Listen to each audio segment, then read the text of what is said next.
ابھی تیر کو نہ کھینچو، جب علی حالت نماز میں ہوں گے اس وقت اس تیر کو کھینچنا، علی کو کسی قسم کی تکلیف بھی نہیں ہوگی۔ صلوات پڑھ لیں محمد والے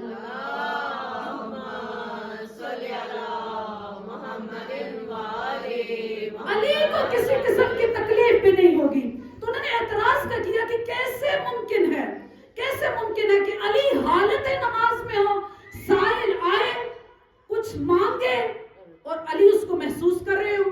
علی تو حالت نماز میں ہوتے ہیں تو انہیں تیر کی نکالنے کی تکلیف کو محسوس نہیں ہوتا، تو آخر انہوں نے اس سائل کی آواز کو کیسے سن لیا؟ تو آپ نے اس روایت پر غور نہیں کیا۔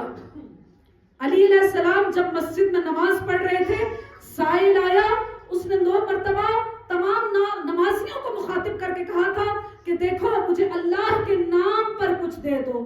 یہ اللہ کا نمازی اگر مسجد میں ہوتا تو کچھ دیتا۔ تیسری مرتبہ اس نے کیا کہا؟ اے اللہ تو گواہ رہنا تیری مسجد سے خالی ہاتھ جا رہا ہوں، چونکہ علی وہاں پہنچے ہوئے تھے۔ علی اللہ کے پاس نماز کی حالت میں پہنچے ہوئے تھے، فوراً اس آواز کو سنا اور حالت رکوع کے اندر اپنی انگوٹھی کو بطور زکات ادا کر دیا۔ صلوات پڑھ لیں محمد والے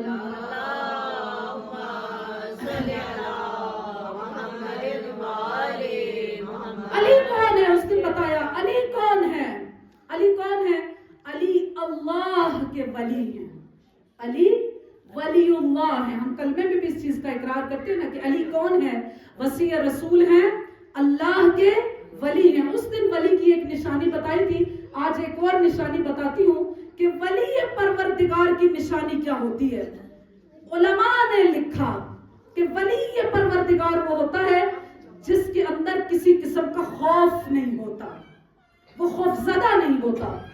سب سے زیادہ کس چیز کا خوف ہمارے دلوں میں ہے؟ بتائیے کس چیز کا خوف ہے؟ ہم کس چیز سے ڈرتے ہیں؟ ہاں، موت سے ڈرتے ہیں۔ احسن تم، کس چیز کا ڈر ہے ہمارے دلوں میں؟ موت کا ڈر ہے کہ آخر اس ملک الموت سے کیسے سامنا کریں گے۔ ہاں، سب سے زیادہ جو خوف ہے دل کے اندر وہ کس کا ہوتا ہے؟ وہ موت کا خوف ہوتا ہے۔ صرف ہمارے دل کے اندر موت کا خوف نہیں ہے، بلکہ جو اولو العزم انبیاء ہیں، جب ان کے پاس بھی ملک الموت آتا تھا تو ملک الموت کا انہوں نے استقبال کس طرح کیا؟ اولو العزم انبیاء بتانے کی ضرورت نہیں ہے کہ کون کون ہے، آدم ہے، نوح ہے، ابراہیم ہے، موسیٰ ہے۔ عیسیٰ کے پاس تو ملک الموت ابھی تک آئے نہیں، وہ زندہ آسمانوں پر اٹھا لیے گئے۔ بہرحال جو 4 اولو العزم انبیاء ہیں ان کے پاس جب ملک الموت آیا تو ان کا حال کیا تھا؟ حضرت آدم علیہ السلام ایک طویل عمر پائی ہے حضرت آدم نے، لیکن جب ملک الموت ان کے پاس آیا، اور ظاہر ہے چونکہ اولو العزم نبی ہیں، جب بھی ملک الموت ان کے پاس آتا تھا اجازت لے کر آتا تھا، سلام کر کے آتا تھا، اور ان کو پتا ہوتا تھا کہ یہ کون ہے؟ یہ اسرائیل ہے اور یہ میری روح کو قبض کرنے کے لیے آئے ہیں۔ حضرت آدم علیہ السلام کے پاس جب حضرت ملک الموت آئے، حضرت اسرائیل علیہ السلام آئے، تو حضرت آدم پوچھتے ہیں کہ بتاؤ کس غرض سے آئے ہو؟ کہا کہ آپ کی روح کو قبض کرنے کے لیے۔ آدم نے فوراً کیا کہا کہ نہیں، میرے ابھی 50 سال باقی ہیں، تم جلدی آ گئے ہو۔ تو ملک الموت کیا کہتے ہیں؟ آپ یاد کریں کہ آپ نے جب اپنی اولاد کی عمروں کو دیکھا تھا تو وہاں پر اپنے ایک بیٹے کی عمر کو کم پایا تھا، 50 سال کم تھی، تو کہا کہ میرے بیٹے کی 50 سال عمر کم ہے۔ تو حضرت آدم نے کیا کہا تھا کہ اچھا میری عمر میں سے 50 سال کاٹ دو، میرے اس بیٹے کو لکھ دو۔ حضرت آدم بھی حیران ہوتے ہیں کہ کہا تھا تو اللہ نے بھی مان لیا اور میری عمر بھی کاٹ دی۔ ہاں، بہرحال ملک الموت اس طرح آیا اور حضرت آدم کی روح کو قبض کیا۔ آدم وہاں پر کیا کر رہے ہیں؟ جانے کا دل نہیں کر رہا، یعنی کیا کر رہے ہیں کہ نہیں، شاید 50 سال اور میری عمر ہوتی، میں ابھی اس دنیا سے نہ جاتا۔ حضرت نوح علیہ السلام کتنی عمر پائی ہے؟ 950 سال۔ قرآن نے بیان کیا کہ ان کی عمر کتنی ہے؟ 950 سال صرف تبلیغ کی ہے، اس سے زیادہ عمر ہوگی۔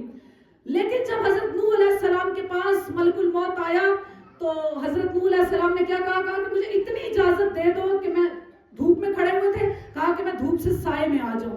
بھلا کتنا فرق پڑ جائے گا کہ دھوپ سے سائے میں آ جائیں گے، کتنا ہو جائے گا، فرق پڑ جائے گا۔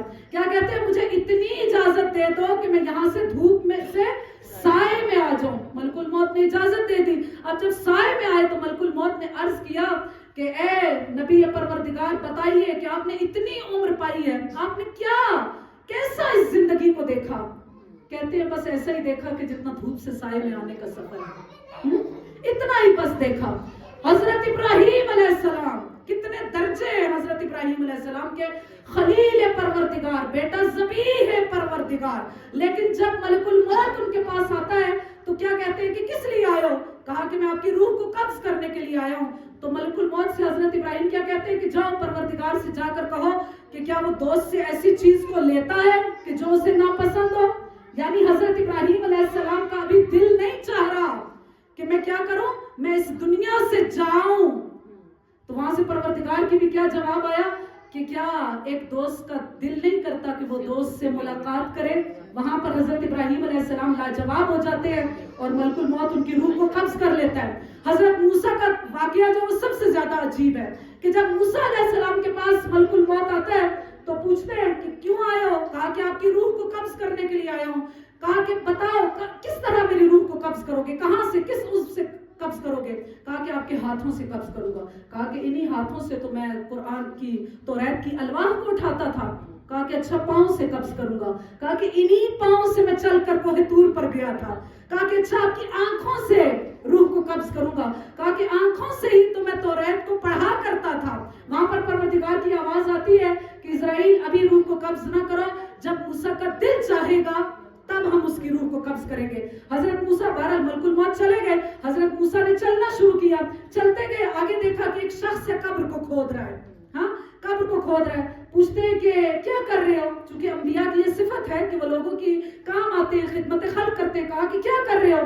کہا کہ بس ابھی ایک جنازہ آیا چاہتا ہے اور میں گورکن ہوں اور یہاں پر قبر کو کھود رہا ہوں۔ کہا کہ اچھا میں بھی تمہاری ہیلپ کرتا ہوں، میں بھی تمہاری مدد کرتا ہوں کہ اس قبر کو کھودوں۔ قبر کو کھودنا شروع کیا۔ کہا کہ بتاؤ اس کا قد کاٹ کتنا ہے، کتنی قبر کھودی جائے؟ کہا کہ بالکل آپ کی طرح ہی لگتا ہے، آپ کی طرح ہی لگتا ہے۔ جب قبر کھود لی گئی تو ایک مرتبہ کہتے ہیں کہ ذرا میں لیٹوں کہ میرے سائز کی بن گئی ہے یا نہیں۔ جب لیٹے تو پروردگار نے فوراً کیا کیا، مادیات کے پردوں کو ہٹا دیا۔ اب جب مادیات کے پردوں کو ہٹایا تو موسیٰ نے اپنے مقام کو دیکھا کہ واہ کیا مقام ہے جو پروردگار نے وہاں پر سجا کے رکھا ہوا ہے۔ فوراً دعا کیا کرتے ہیں کہ پروردگار میں کب وہاں پر آؤں گا؟ فوراً پروردگار نے اسرائیل سے کیا کہا کہ یہاں پر ہی موسیٰ کی روح کو قبض کر لو۔ تو یہ حال ہے۔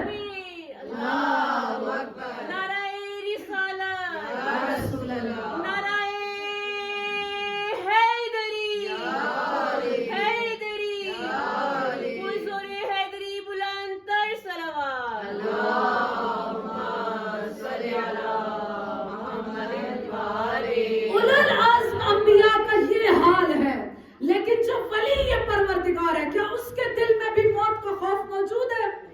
جنگ بدر میں جناب علی علیہ السلام اور جناب رسول خدا کے کزن ابو عبیدہ ابن حارث شہید ہوئے اور علی رو رہے ہیں، بیٹھے بہت رو رہے ہیں۔ رسول خدا پوچھتے ہیں کہ علی آپ کیوں رو رہے ہیں؟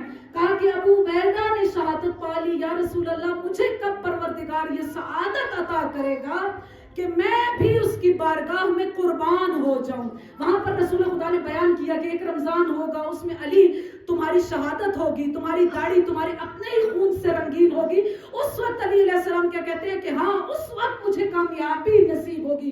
اور وہاں 19 رمضان کو جب علی علیہ السلام کے سر پر ضربت لگتی ہے، علی کو معلوم ہے کہ اب میری شہادت قریب ہے، لیکن فوراً آواز کیا آتی ہے، کسی قسم کا خوف موت کا موجود نہیں ہے، بلکہ کیا کہتے ہیں فزت و رب الکعبہ، رب کعبہ کی قسم علی آج کامیاب ہو گیا، کیونکہ آج علی اس دن سے قریب ہو گیا کہ جب علی کی اللہ سے ملاقات ہونے والی ہے۔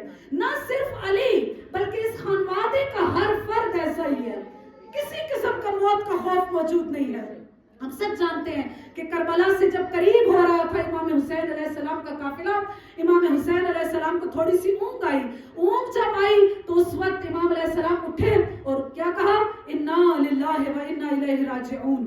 تو وہاں پر شہزادہ علی اکبر موجود تھے۔ کہا کہ بابا آپ نے کلمات استرجاع کو کیوں پڑھا، آپ نے یہ کیوں کہا کہ انا للہ و انا الیہ راجعون؟ امام حسین علیہ السلام نے کہا کہ ابھی میں نے کسی ندا کو سنا کہ کوئی کہہ رہا ہے کہ یہ قافلہ موت کی طرف جا رہا ہے۔ کہا کہ بابا اولسنا علی الحق، کیا ہم حق پر نہیں ہیں؟ کہا کہ بالکل ہم حق پر ہیں. علی اکبر، چونکہ علی کا علی پوتا ہے، کیا کہتے ہیں کہ بابا پھر کیا غم ہے، موت ہمارے اوپر آ جائے یا ہم موت کے اوپر چلے جائیں.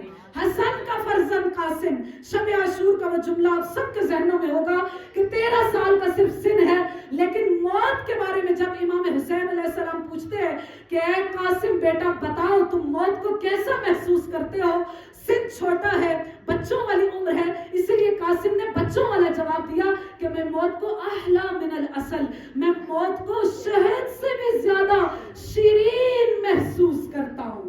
تو یہ وہ ہستیاں ہیں کہ ان کے دل میں کسی قسم کا بھی موت کا خوف موجود نہیں ہے. صلوات پڑھنے محمد والے اللہم صلی علی محمد وآل محمد وعجل فرج. کیونکہ یہ جو ولی پروردگار ہے، توجہ، یہ جو ولی پروردگار ہے یہ کون ہے؟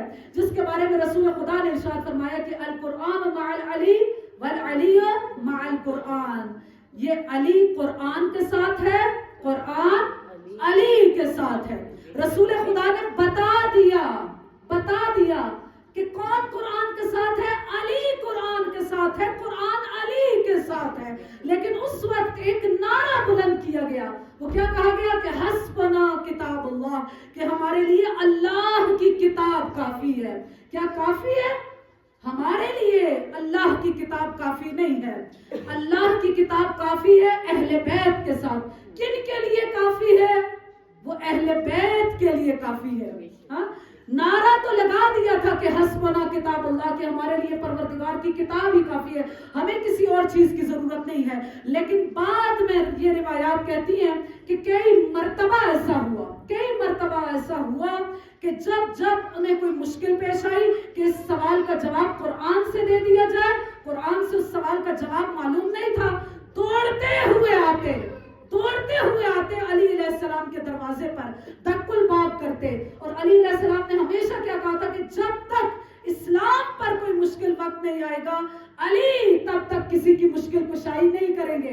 دق الباب ہوا اور علی کی آواز کیا آتی ہے، کیا اسلام پر مشکل آ گئی؟ کہا کہ اب بالکل اسلام پر مشکل آ گئی. علی باہر نکلے، کئی مرتبہ ایسا ہوا، باہر نکلے، پوچھا کہ کیا پوچھنا چاہتے ہو، کیا مشکل آئی؟ کہا کہ یا علی قرآن سے یہ سوال کا جواب نہیں مل رہا. روایت کیا کہتی ہے، علی نے قرآن کو ہاتھوں میں لیا، قرآن کو کھولا، وہی آیت نکلی. اور ہر مرتبہ ایسا محسوس ہوا کہ یہ قرآن چونکہ علی کے ساتھ ہے، جب غاصب کے ہاتھوں میں آتا ہے اپنی آیتوں کو چھپا لیتا ہے، لیکن جب علی کے ہاتھ میں آتا ہے تو یوں لگتا ہے کہ جیسے آیتیں پڑھ کر علی کو سلام پیش کر رہی ہیں. اور علی کیا کہا کرتے تھے کہ جو کچھ بھی پوچھنا ہے مجھ سے پوچھو، کہ قرآن کے اندر محکم بھی ہے، متشابہ بھی ہے، قرآن کے اندر ناسخ بھی ہے، منسوخ بھی ہے، قرآن کے اندر تفسیر بھی ہے، تعویل بھی ہے. مجھ سے پوچھو، کیونکہ میں ہر جگہ پر رسول خدا کے ساتھ تھا. میں مکہ میں بھی ساتھ تھا، میں مدینہ میں بھی ساتھ تھا، میں صلح کے وقت بھی ساتھ تھا، میں جنگ میں بھی ساتھ تھا، میں فرش پر بھی ساتھ تھا، میں عرش پر بھی، ہر جگہ پر. اگر کوئی رسول خدا کے ساتھ تھا تو وہ علی ابن ابی طالب علیہ السلام.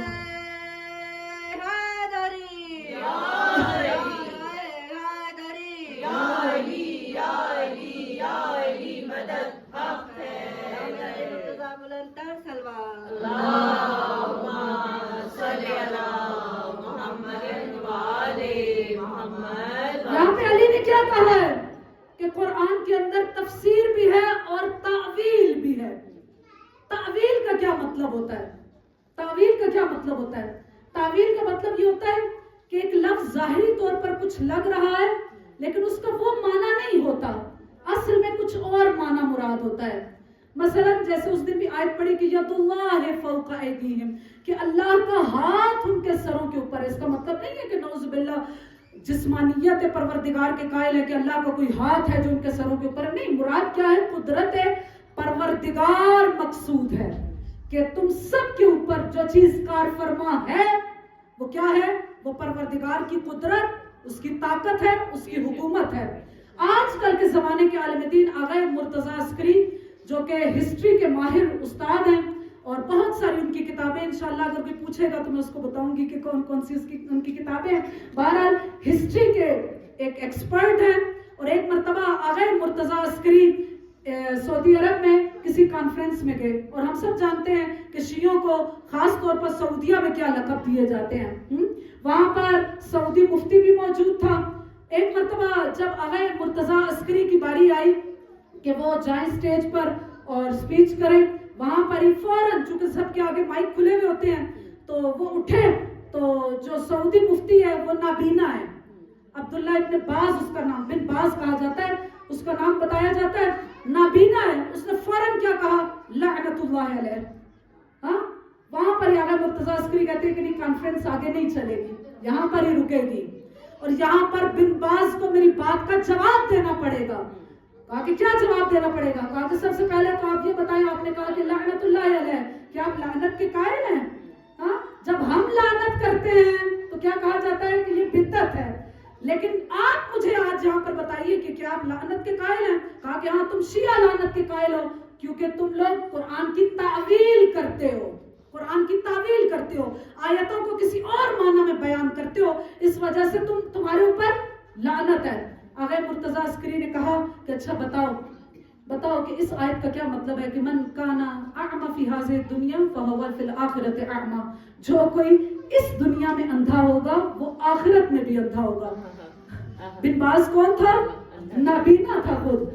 ہم سوچتا رہا کہ اب کیا جواب دے, خود نابینا ہے, کہ جو کوئی اس دنیا میں نابینا ہے وہ کیا ہے, وہ آخرت میں بھی نابینا ہے. وہاں پر جب تھوڑی دیر چپ رہا تو اس کے بعد کیا کہتا ہے, نہیں یہاں پر تعویل کرنی پڑے گی, یہاں آیت کا مطلب یہ نہیں ہے, یہاں پہ تعویل کرنی پڑے گی. مرتضیٰ عسکری کیا کہتے ہیں, ہاں یعنی اس کا کیا مطلب ہے کہ تم بھی تعویل کے قائل ہو. کہا کہ آیت کا مطلب یہ نہیں ہے کہ جو ظاہری طور پر دنیا میں نابینا ہے وہ آخرت میں نابینا ہوگا.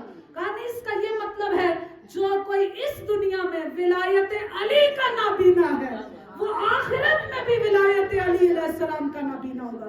صلوات پڑھ لے محمد والے محمد. اللہم صلی علی محمد وآلِ محمد. کیا کہنا علی علیہ السلام کا, کیا کہنا اس ہستی کا کہ جو اپنے بارے میں ارشاد فرماتے ہیں, توجہ, بہت مشہور حدیث کہ کیا کہتے ہیں کہ پورے قرآن کا نچوڑ, توجہ میری طرف, پورے قرآن کا نچوڑ کس کے اندر ہے, کس کے اندر ہے,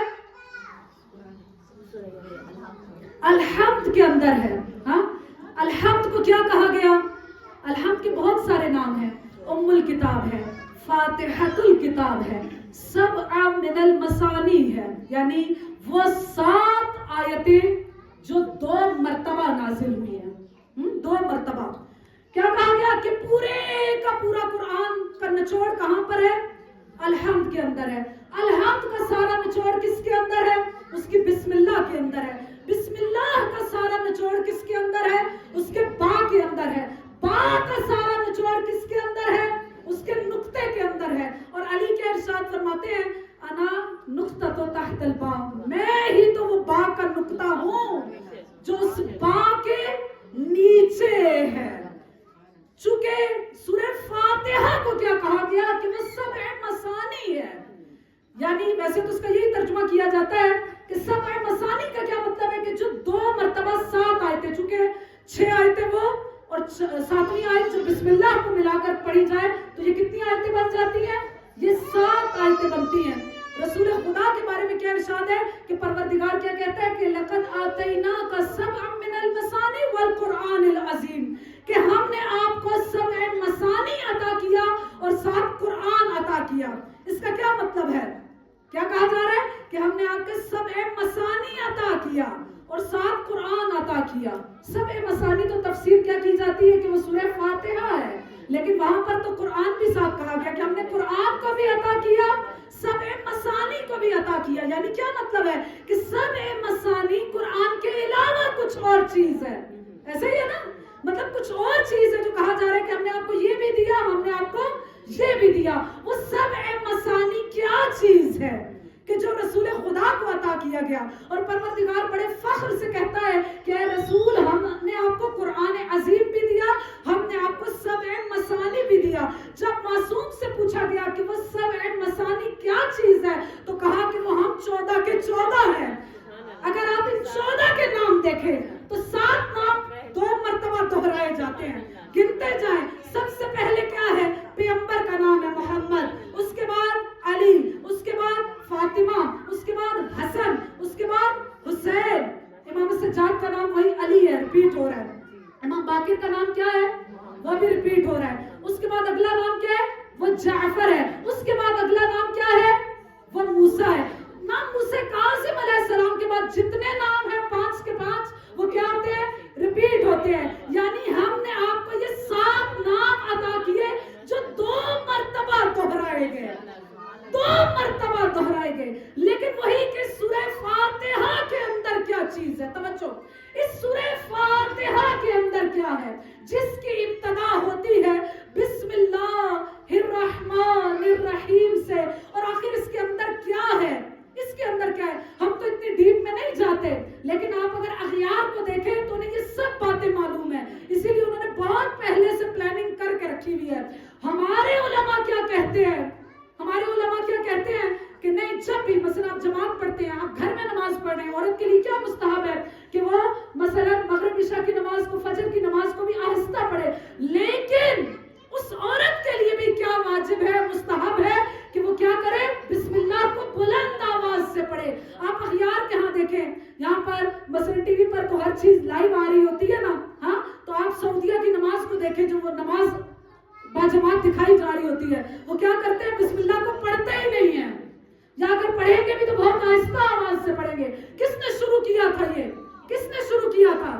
یہ حاکم شام نے شروع کیا تھا. وہ مدینہ میں آیا اور اس نے آ کر بسم اللہ کو جماعت میں پڑھا ہی نہیں. تو لوگوں نے اعتراض کیا, انہوں نے کیا کہا کہ اسرقت بسم اللہ او نسیت, یہ بتا حاکم شام کہ تو نے بسم اللہ کی چوری کی ہے یا تو بھول گیا تھا, تو نے اس وجہ سے نہیں پڑھا. تو یہ سب سے پہلے شروع کرنے والا کون ہے کہ نماز سے بسم اللہ کو ہی ختم کر دیا جائے. لیکن ہمارے ہاں کیا ہے؟ ہمارے ہاں کیا ہے کہ بسم اللہ کو بلند آواز سے پڑھا جائے. کیا ہے آخر اس بسم اللہ کے اندر؟ کیا ہے کہ مستحب کہہ دیا گیا, مومن کی نشانی بتائی گئی کہ مومن وہ ہوتا ہے جو بسم اللہ کو بلند آواز سے پڑھتا ہے.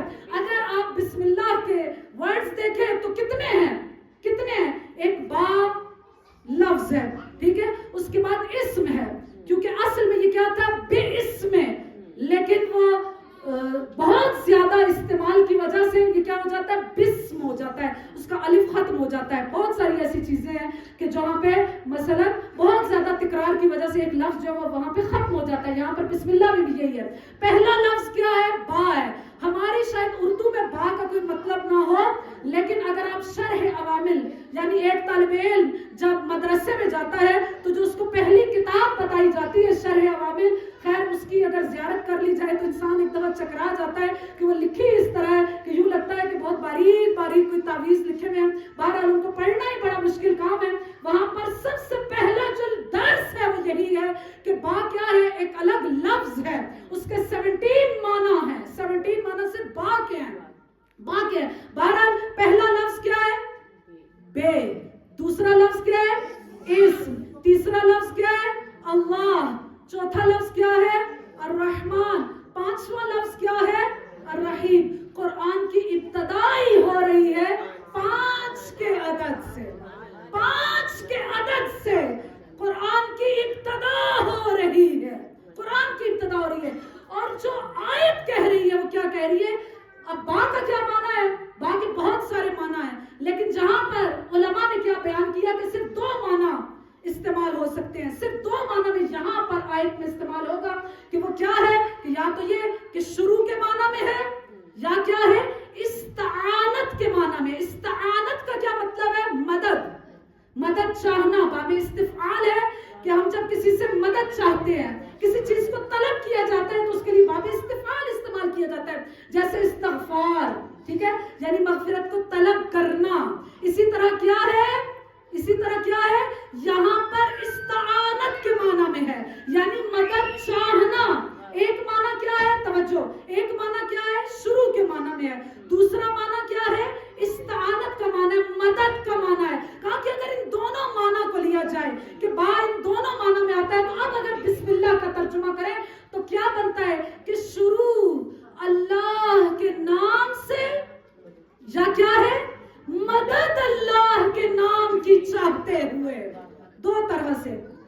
شروع اللہ کے نام سے یا اللہ کے نام کی مدد چاہتے ہوئے.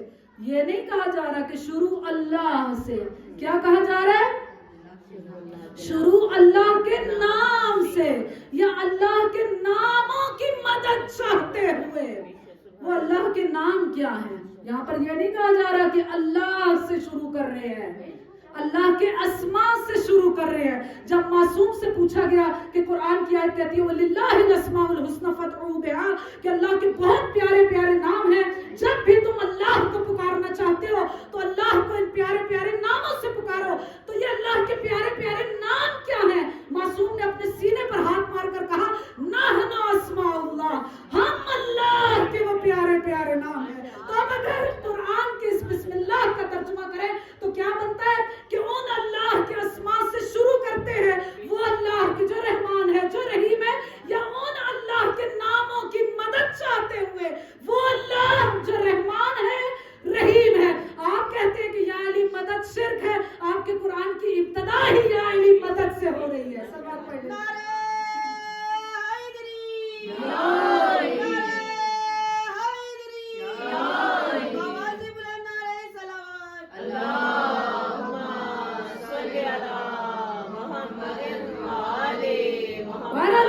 کتنے فضائل کو بیان کیا جائے, عمریں ختم ہو جائے علی علیہ السلام کے فضائل کو بیان کرتے کرتے, لیکن فضائل علی علیہ السلام ختم نہیں ہو سکتے. علی کون ہے؟ علی کون ہے؟ علی شجاع, بہادر, کرار, غیر فرار انسان. ہاں, ایسا انسان ہے کہ ایک مرتبہ حاکم شام نے خط لکھا علی علیہ السلام کو, اور اس نے کچھ فخر و مباحات کی کہ میں یہ ہوں, میں وہ ہوں. ہاں, علی علیہ السلام نے آگے سے جواب کیا لکھا, کیا حاکم شام ان لوگوں کو کیوں ملوث کرتے ہو؟ اگر تم اتنا ہی تمہارے اندر دم ہے تو ایک مرتبہ علی کے سامنے آ جاؤ, آ کر مقابلہ کرو. ہاں, ایک کی لڑائی ہو جائے, پتہ چل جائے گا کہ کس میں کتنا دم ہے. اور وہاں پر عمر عاص نے حاکم شام سے مذاق بھی کیا تھا کہ علی نے جب تمہیں مقابلے کے لیے بلایا تو چلے کیوں نہیں جاتے؟ حاکم شام نے کہا کہ تو ہی میرا سب سے بڑا دشمن ہے, ہاں, کہ تو مجھے ایسا مشورہ دے رہا ہے, تجھے نہیں معلوم کہ علی کے مقابل جو جاتا ہے وہ تو بچتا ہی نہیں ہے. علی جیسا شجاع انسان, علی جیسا بہادر انسان, لیکن رسول خدا کی شہادت کے بعد ایک مرتبہ علی کے گلے میں رسی آ گئی. ہاں, علی کے گلے میں رسی ڈال دی گئی. علی علیہ السلام کو مدینہ کی گلیوں میں گھمایا جا رہا ہے. ایک یہودی گزرا, اس نے دیکھا علی علیہ السلام کے گلے میں رسی, اس نے فوراً کیا کہا, علی کو دیکھا اور ساتھ ہی کیا کہا, اشہد ان لا الہ الا اللہ واشہد ان محمد رسول اللہ واشہد انک حجۃ اللہ. میں گواہی دیتا ہوں کہ کوئی پروردگار ضرور ہے, محمد اللہ کے رسول ہے. اس وقت اگر کوئی اللہ کی حجت ہے تو وہ علی آپ ہیں. کسی نے اعتراض کیا کہ یہ کون سا موقع ہے کلمہ پڑھنے کا؟ ہاں, علی کے گلے کے اندر رسی ہے اور تو یہ کہہ رہا ہے کہ اے علی میں گواہی دے رہا ہوں, مسلمان ہو چکا ہے, میں گواہی دے رہا ہوں کہ اگر کوئی حجت پروردگار ہے تو وہ آپ ہیں. اس یہودی نے کیا جواب دیا؟ کہا کہ میں نے اس انسان کو دیکھا کہ یہ بدر کا مجاہد ہے, یہ احد کا مجاہد ہے, یہ جنگ خیبر و خندق کا فاتح ہے, لیکن آج جب اسی علی کے گلے میں رسی آ گئی تو میں سمجھ گیا کہ ضرور پروردگار ہے. کیونکہ جس پروردگار کے عشق میں اس علی نے اپنے گلے میں رسی کو قبول کر لیا وہی وحدہ لا شریک پروردگار ہے. کیا کہنا علی علیہ السلام کی قربانیوں کا, کیا کہنا علی علیہ السلام کے ایثار کا. آج جتنی بھی ہمیں قربانیاں نظر آتی ہیں اسلام پر, وہ کس کی قربانیاں ہیں؟ وہ اولاد علی علیہ السلام کی قربانیاں ہیں. آج جس شہزادی کا تذکرہ کرنا ہے وہ کون ہے؟ علی کی بیٹی ہے جس کا نام سکینہ بتایا جاتا ہے. سکینہ کا کیا مطلب ہے؟ سکینہ کا کیا مطلب ہے؟ سکینہ کا مطلب ہے جو سینے کا سکون ہو, حسین کے سینے کا سکون, سکینہ.